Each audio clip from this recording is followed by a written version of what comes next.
Hello बच्चों, तो कैसे हैं आप लोग। मैं हूं आपकी बायो मैम और आज हम पढ़ेंगे रेस्पिरेटरी सिस्टम।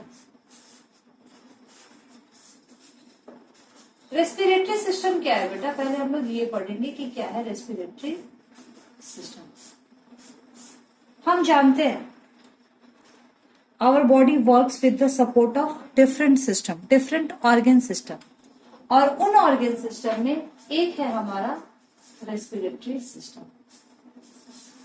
ये ऑर्गन सिस्टम कैसे बनता है? Organ system is the collection of different organs or network of different organs.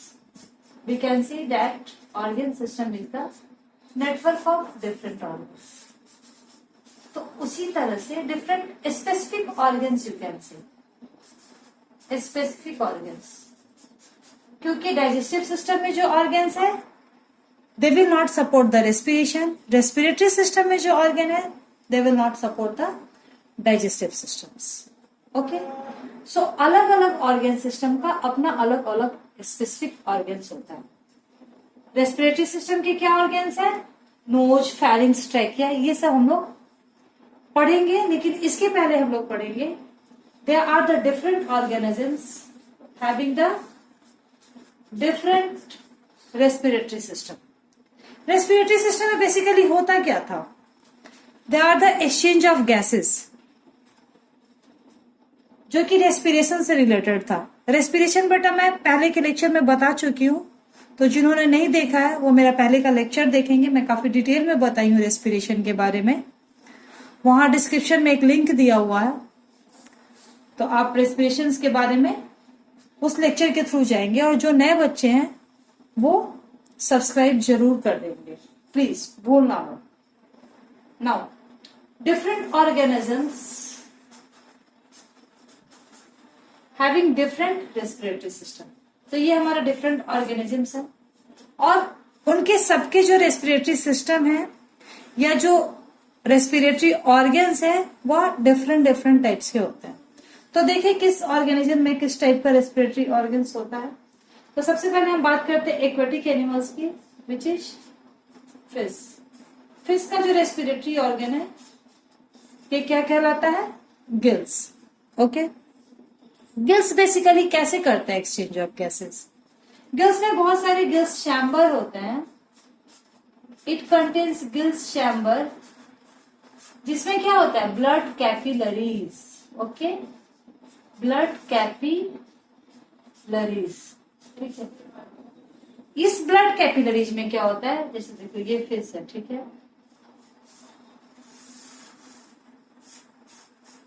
यहाँ पे इसका गिल्स है, वाटर इंटर्स थ्रू द गिल्स, ठीक है। और ये अपने साथ क्या लाएगा? जो वाटर आएगा, जो वाटर सर्कुलेट होगा, वो जो गिल्स में ब्लड कैपिलरीज प्रेजेंट रहेगा that will absorb the oxygen, और देन जब वो रिलीज आउट होगा, बाहर निकलेगा वाटर, तो उसके साथ कार्बन डाइऑक्साइड बाहर निकल जाएगा, ठीक है। यहाँ पे एक बात ध्यान देने वाली है कि जो भी एक्वेटिक ऑर्गेनिज्म होते हैं उनको ऑक्सीजन हमेशा कंबाइंड स्टेट में मिलता है, that is in the form of H2O। That means कि they do not get sufficient oxygen, इसलिए उनका ब्रीदिंग रेट जो होता है काफी तेज होता है। Breathing rate is faster than the terrestrial organism, क्योंकि जो टेरेस्ट्रियल ऑर्गेनिजम्स होते हैं उनको जो ऑक्सीजन होता है वो सीधे कहां से मिलता है? एटमॉस्फेयर से। और हम जानते हैं एटमॉस्फेयर में ऑक्सीजन क्या है? It is radially available, it is not present in the combined state. तो इसलिए हमारा जो टेरेस्ट्रियल ऑर्गेनिजम्स हैं उनके ब्रीदिंग रेट जो होते हैं that is slower then the aquatic organisms. और एक्वेटिक ऑर्गेनिजम्स ये ब्रीथ काफी तेज करते हैं, इनका ब्रीदिंग रेट जो होता है काफी फास्ट होता है। It is faster than the terrestrial organisms to get the sufficient oxygen. Okay, अब फिश के बाद आते हैं हम एम्फीबियंस। एम्फीबियन का बेस्ट एग्जांपल क्या है? फ्रॉग। अब एम्फीबियंस का मतलब क्या होता है? जो लैंड पे भी रहता है और जो वाटर में भी रहता है। तो जब फ्रॉग लैंड पे रहता है तो क्या करेगा, it respire through the lungs, और जब ये वाटर में होगा तो then it will respire through the moist skin. Clear? Okay. Now another organism that is known as the annelida. Annelids. Annelids का बेस्ट एग्जांपल है अर्थवॉर्म. हम लोग यहाँ क्या देख रहे हैं, हम लोग देख रहे हैं कि जो ये ऑर्गेनिजम्स है they are of the different types, और उनके जो रेस्पिरेटरी ऑर्गन्स है वो अलग अलग तरह के हैं. किसी में गिल्स है तो किसी में लंग्स है, किसी में मॉइस्ट स्किन है. जब हम एनालिड्स की बात करेंगे जो अर्थवॉर्म है तो उनका भी रेस्पिरेशन मतलब जो एक्सचेंज ऑफ गैसेस होता है that is through the moist skin. ठीक है, ये मॉइस्ट है बेटा. Okay. Now another one is the arthropoda. Arthropoda का एग्जांपल क्या है, कॉकरोच. तो कॉकरोच कैसे करते हैं रेस्पायर,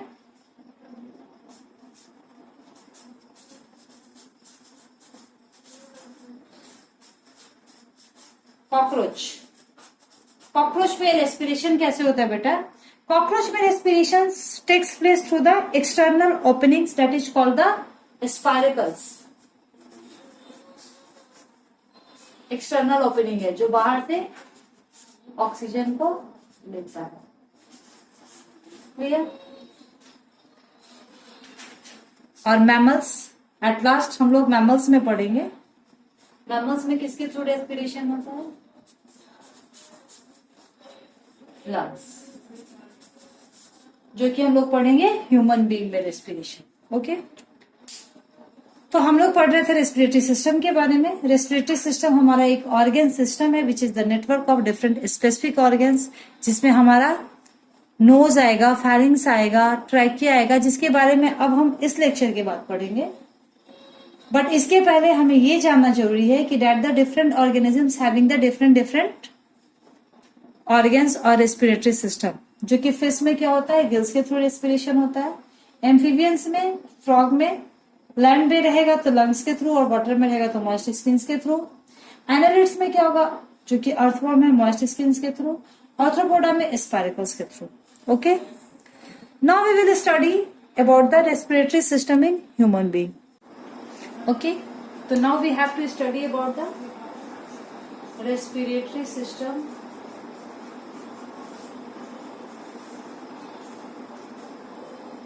in human beings.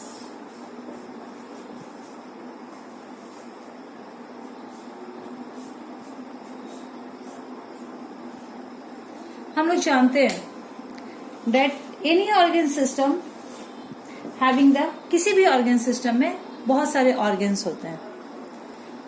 तो इस तरह से respiratory system also includes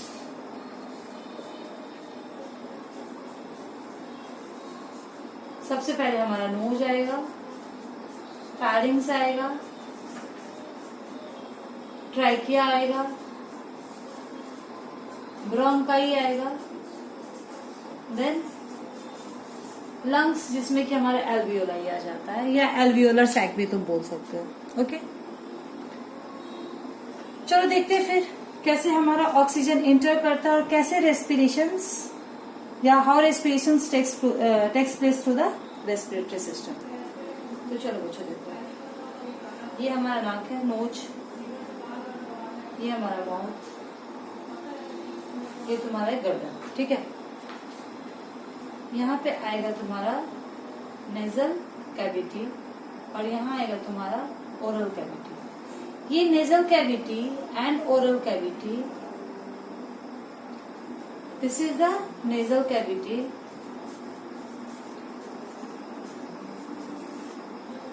Okay. मतलब हमारा जो रेस्पिरेशन होगा it will start from the nose. और तुम नोज में जानते हो there are the 2 chambers that is called the nasal cavity. और ये दो नेजल कैविटी जो 2 चैम्बर्स होते हैं उनके बीच में एक सेप्टम लाइक स्ट्रक्चर होता है, ऐसे cartilaginous. Nasal cavity is lined with the ciliated epithelium.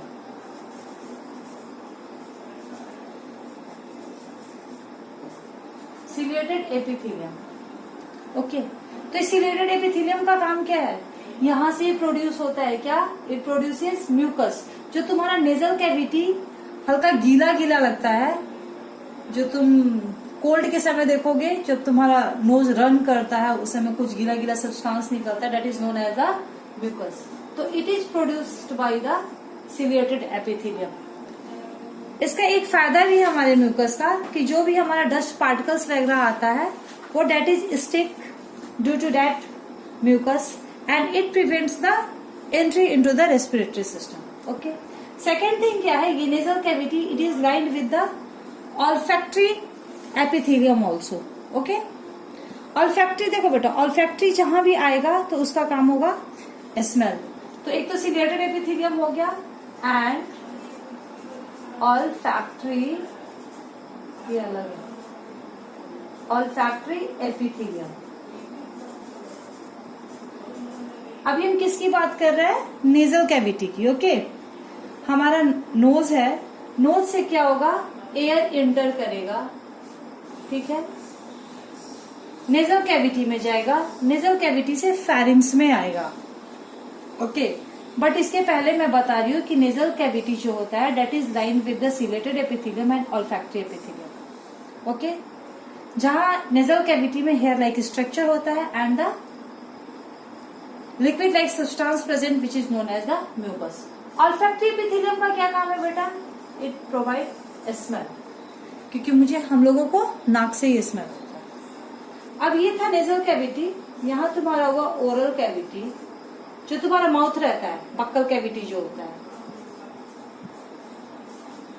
ये नेजल कैविटी और ओरल कैविटी देखो दोनों जो है ये एक सेम ओपनिंग में खुल रहा है, that is known as a pharynx. तो फेरिंग्स बेसिकली कुछ नहीं है, ये एक शॉर्ट ट्यूब लाइक स्ट्रक्चर है जो देखो यहाँ गर्दन के पास आ रहा है, ठीक है, इट इज बिहाइंड द, ये माउथ और नेजल कैविटी के बाद जस्ट स्टार्ट होता है। और ये जैसे ही फेरिंग्स नीचे जाता है नेक के पास, तो इट हैज, मतलब लोअर पार्ट में जो हम फेरिंग्स का जो लोअर पार्ट है इट इज हैविंग 2 ओपनिंग्स, ठीक है। एक ओपनिंग कहाँ चला जाएगा? देखो ट्रैकिया में, यही कहाँ जाएगा? ट्रैकिया में। और दूसरा ओपनिंग चला जाता है ओएसोफेगस में। तो ये तो हमें पढ़ना नहीं है, हमें पढ़ना है इसके बारे में, this is known as a trachea. But यहाँ बेटा हमें एक चीज जानना है कि this opening leads in the larynx which helps in the production of sound. There is a difference between the larynx and pharynx, please mind it. Pharynx is the common opening of nasal cavity and the oral cavity, ठीक है, ये कुछ नहीं है, एक tube like structure है। But pharynx आगे जाके 2 पार्ट में डिवाइड होता है, 2 ओपनिंग होता है। और वो ओपनिंग जो होता है, first opening which goes into the trachea, जो हमारे ट्रैकिया में जाता है, वह कहाँ खुलता है? लैरिंग्स, जस्ट लैरिंग्स के ऊपर होता है, which is called the sound box also. ये तुम अपने नेक का पार्ट जब तुम टच करोगे ना तो यहाँ पे हल्का बल्किंग लाइक स्ट्रक्चर दिखाई देगा, वो ड्यू टू दिस लैरिंग्स, ठीक है। यहाँ एक समझने वाली बात है कि यहाँ एक फ्लैप लाइक स्ट्रक्चर होता है, ठीक है। ये क्यों होता है? देखो ये है तुम्हारा ग्लॉटिस, ओके, और ये है तुम्हारा एपिग्लॉटिस, ठीक है। और ये वाला ओपनिंग क्या हो गया? ये ओपनिंग जो है वो ओएसोफेगस का ओपनिंग हो गया। अब मेरी बात ध्यान से देखो, सुनो मेरी बात। ये एपिग्लॉटिस जो होता है, जब तुम खाना खाओगे तो तुम्हारा खाना कहाँ जाना चाहिए? ओएसोफेगस में जाना चाहिए। बट ये यदि ओपनिंग तुम्हारा कवर्ड नहीं होगा तो वो खाना तुम्हारा ट्रैकिया में भी जा सकता है। तो इसके लिए nature has provided the flap like structure which is known as the epiglottis. और वो कहाँ चला जाएगा? ये क्या करेगा? जब भी तुम खाना खाओगे तो ये ग्लॉटिस को कवर कर लेगा। तभी मम्मी डांटती है कि खाना खाते समय बातें मत किया करो, क्योंकि खाना खाते समय बात करोगे तो तुम्हारी ये ओपनिंग खुल जाएगा और खाना कहाँ चला जाएगा? ट्रैकिया में। और तुम शुरू कर दो मम्मी पानी, है ना। तो इसलिए जो एपिग्लॉटिस है, जब तुम सांस लेते हो तो तुम्हारे ओएसोफेगस को कवर करता है, और जब तुम खाना खाते हो तो तुम्हारे ट्रैकिया को कवर कर देता है। चलो ठीक है। अब ये ट्रैकिया आगे जाके चेस्ट के पास, मैं बताऊंगी अभी साइड में कि बेसिकली कहाँ रहता है, तो that is known as the thoracic cavity. अभी यहाँ देखते हैं हम लोग कि दो पार्ट में बढ़ जाता है, ठीक है। ये ट्रैकिया के ऊपर एक कार्टिलेजिनियस रिंग होता है, रिंग लाइक स्ट्रक्चर, ये भी जाएगा, ये तुम्हारा सेकेंडरी टर्शियरी ब्रोंकाई तक जाएगा, ठीक है। ब्रोंक्यूल्स के टर्मिनल ब्रोंक्यूल्स में ये जाके बंद होता है। ये कहाँ इंटर कर गया? लंग्स में, ओके। अच्छा अब देखना, जब तुम ऐसे खड़े रहोगे तो तुम ऐसे क्रॉस कर देना, this is your left lungs और this is your right lungs. Left lung में दो लोब्स होते हैं, मैं नहीं बना रही हूँ कि फिर ये ट्रैकिया को डिवाइड करने में नहीं बनेगा, ठीक है। ऐसे ऐसे करके ना ये दो लोब्स होते हैं और इसमें ये it is divided into 3 lobes, ठीक है। ये तो तुम्हारा ट्रैकिया था, ओके। और ये जो है तुम्हारा रिंग लाइक स्ट्रक्चर है, जो कि किसका बना रहता है? हाइलिन कार्टिलेज का।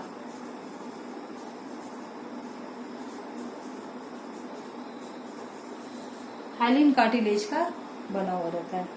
ये बेसिकली होता है कार्टिलेजिनियस रिंग लाइक स्ट्रक्चर, ठीक है, उससे बना हुआ होता है, मेड अप ऑफ। यहाँ लिख देती हूँ मैं, मेड अप ऑफ,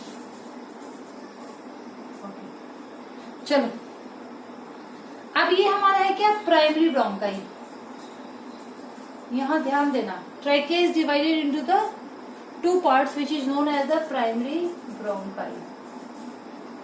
ये प्राइमरी ब्रोंकाई फिर डिवाइड हो जाएगा यहाँ के, चलो ठीक है भाई बात। तो this is known as the secondary bronchi, ठीक है। चलो फिर अब ये सेकेंडरी ब्रोंकाई अगेन डिवाइडेड, ठीक है। अभी क्या हो गया? ये टर्शियरी ब्रोंकाई। बट यहां से क्या हो जाएगा? यहां से ब्रोंक्यूल्स, ठीक है। अब ये ब्रोंक्यूल्स, बट जो इनिशियली डिवाइड होगा, सॉरी, इनिशियली जो डिवाइड होगा tertiary bronchi, that is known as the initial bronchioles. और ये डिवाइड होता होता होता होता जब ये लास्ट में जाएगा तो दिस इज मतलब ये है तुम्हारा इनिशियल स्टार्टिंग वाला ब्रोंक्यूल्स, और ये लास्ट वाला टर्मिनल। वैसे हम लोग लास्ट को क्या बोलते हैं? टर्मिनल। अब मेरी बात सुनो, ये टर्मिनल ब्रोंक्यूल्स ही एल्वियोलर डक्ट बनाएगा। क्या बनाएगा? एल्वियोलर डक्ट, और यहां से जाके वो एल्वियोलर के अंदर एंटर करेगा। और ये हमारा जो है वो that is alveoli which is found in the grapes like structure, मतलब एक गुच्छे में होता है और छोटे छोटे छोटे छोटे स्ट्रक्चर होते हैं बैलून्स लाइक। तो ये एल्वियोलर डक्ट है और this is known as the alveoli, जिसको तुम लोग क्या बोल सकते हो? Alveolar sac. और मेन रोल किसका है? इसी का, इस एल्वियोलाई का ही है। और करीब 300 to 400 millions alveoli present in the lungs, बहुत ज्यादा होते हैं। तो तुम्हारे मन में तो ये भी आता होगा ना कि क्या जरूरत है ये ग्रेप्स लाइक स्ट्रक्चर, छोटे छोटे छोटे छोटे, ये तो काम हमारा, ये तो लंग्स भी कर देता ना, लंग्स से ही सीधे ऑक्सीजन आता और डिफ्यूज हो जाता ब्लड में। ये दिमाग में आता है ना। बट ये क्यों होता है? देखो, लंग्स का सरफेस एरिया, और जब तुम छोटे छोटे छोटे छोटे एल्वियोलाई ऐसे डालते हो, इसके सरफेस एरिया को कंपेयर करो तो it increases the more surface area. ये बहुत ज्यादा सरफेस एरिया देता है, जिसकी वजह से ऑक्सीजन जो होता है वो सफिशिएंट मिल जाता है, ज्यादा से ज्यादा ऑक्सीजन मिलता है बॉडी को, किसी भी लिविंग ऑर्गेनिजम्स को। तो ये तो बात है तुम्हारे रेस्पिरेटरी सिस्टम की, कि हमारे रेस्पिरेटरी सिस्टम कैसा है इन ह्यूमन बींग्स। अब ये कहाँ होता है? तो देखो बच्चों, ये है तुम्हारा मोहनलाल, सोहनलाल, कुछ भी बोल दो, है ना। चलो ठीक है बात।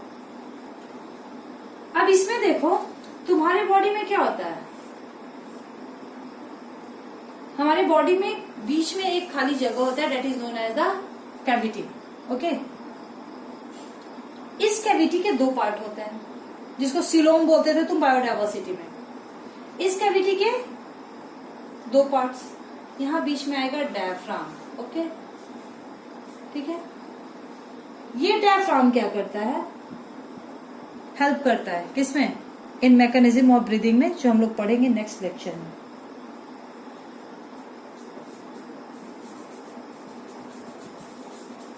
Okay, diaphragm. इसके नीचे जो है तुम्हारा, that is the abdominal cavity.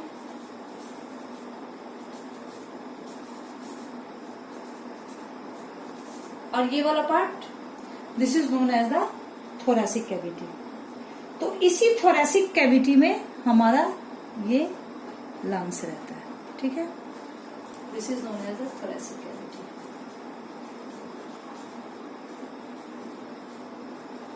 अब यहां से देखो, सॉरी ये थोड़ा टेढ़ा बन गया है, ऐसे कर दो।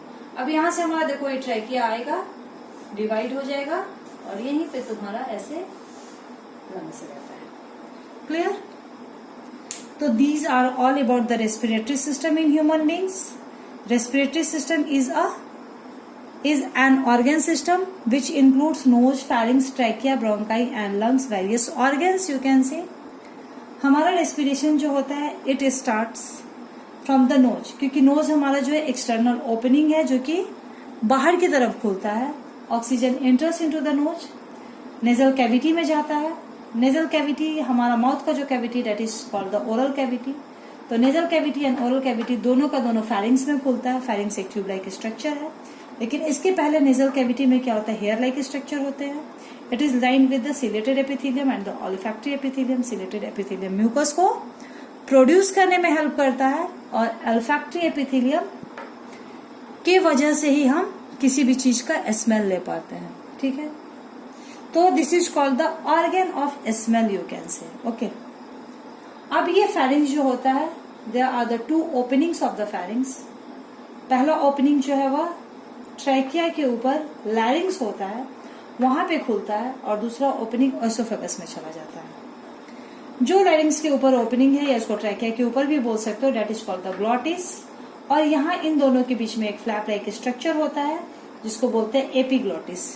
ये फ्लैप लाइक स्ट्रक्चर क्या करेगा? ऐसे यदि मान लो है फ्लैप लाइक स्ट्रक्चर, देखो ध्यान से, तो जैसे ही तुम खाना खाए तो इसको ढक दिया, ठीक है, कवर कर दिया, और जैसे ही तुम फिर सांस ले रहे हो तो ये ऐसे इसको कवर कर दिया।